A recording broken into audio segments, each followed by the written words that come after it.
See, fellas, us men suffer in silence, and by us suffering silence, we may take our life because of it. We don't feel comfortable opening up generally, yet alone opening up to one another or strangers. I'm not saying that you have to, go talk to a therapist, XYZ, but you have to have a healthy way for your mind to heal. You have to watch what you're doing. You have to watch who you surround yourself with. You have to watch just what we think. Everyone's talking about watch what we eat, watch what we consume, watch our ingredients. But we have to watch what's entering our mind through the sounds we hear, through the environments we be in, and through the stress we endure. If we don't have a healthy way to heal and recover our mind, then our mind will take control of us. And this could be happening in the sense of depression, in the sense of not feeling worthy. And once you go in this mind state, you'll start fake smiling with everyone along the world. Famous DJ and actor Twitch committed, he deleted himself for who knows what, right? He appeared to be happy. 3 days before he deleted himself, he had an anniversary with his wife and left behind children. But we have to do better when it comes to mental health.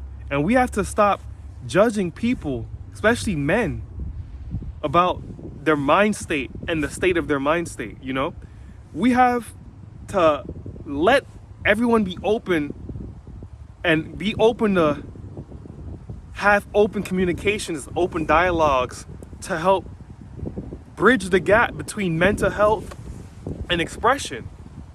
When I think of people who delete themselves, and I've been down in the dumps where I felt that same way, but never as an adult. I felt that way as a teenager, so I could only imagine that feeling as an adult. It may be 10 times worse. But there's always someone. There's someone just like you. I remember when I was feeling this way, when I was going through heartbreak as a teenager. I was around 15 or so, and I went through heartbreak. I went to a small school, and when I was going through this heartbreak, I didn't want to wake up. Not in the sense that I wanted to delete myself, but sleeping was the perfect escape from this reality. Reality was a hellhole. I would just wake up and I would just feel a cloud just following me everywhere I go. Fake smiling, so nobody would ask me what's wrong.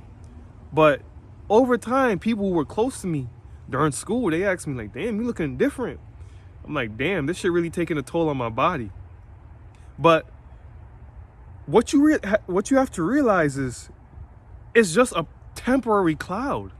The people who delete themselves don't realize that it is a temporary cloud. We may suffer worse than others, but that's just a cloud that you have to pass by. This is just a test. Life is just one big test. I was feeling depressed, and I would tweet my emotions out, and that brought a stranger to me who was going through the same thing. He was going through a heartbreak with his friend, and we would talk through BlackBerry Messenger. That time, BBM. We would talk through BlackBerry Messenger, and we would constantly check up on each other, and that was all I needed to keep myself sane, to keep myself from deleting myself. And we would use each other to make sure we're well. And this was a stranger. So if you're feeling like the need to delete yourself, you may have to talk to a stranger, because the people that will judge you are the ones that know you. Find that person on the street. Just go for a walk.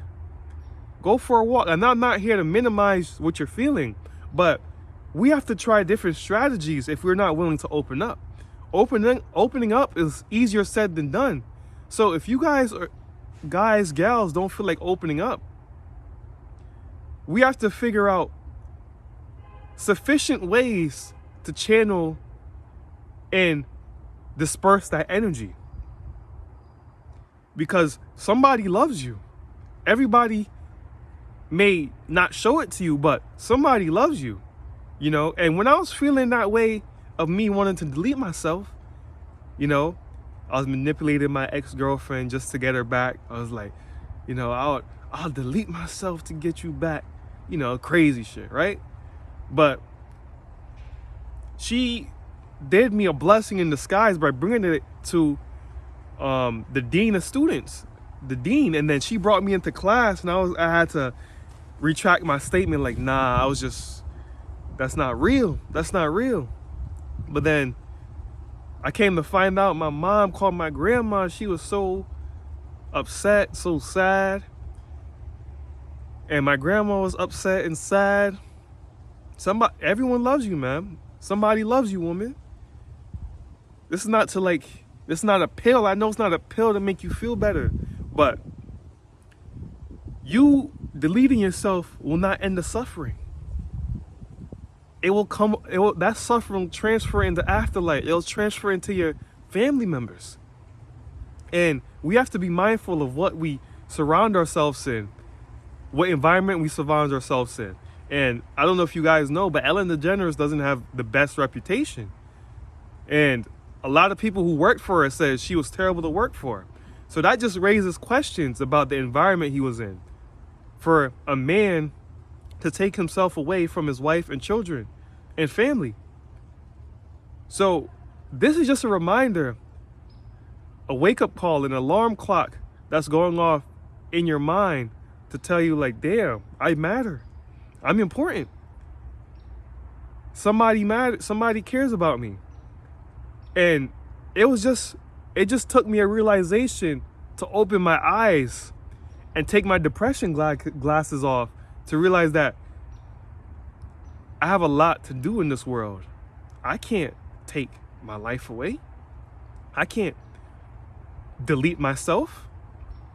I got many things to live for, and you do too. It's not too late to realize what you're here living for. And if you feel like the world is beating you up, start throwing punches back. Don't give this evil world the victory of you deleting yourself. You fight the battle and win the war, and realize what you were sent here to do.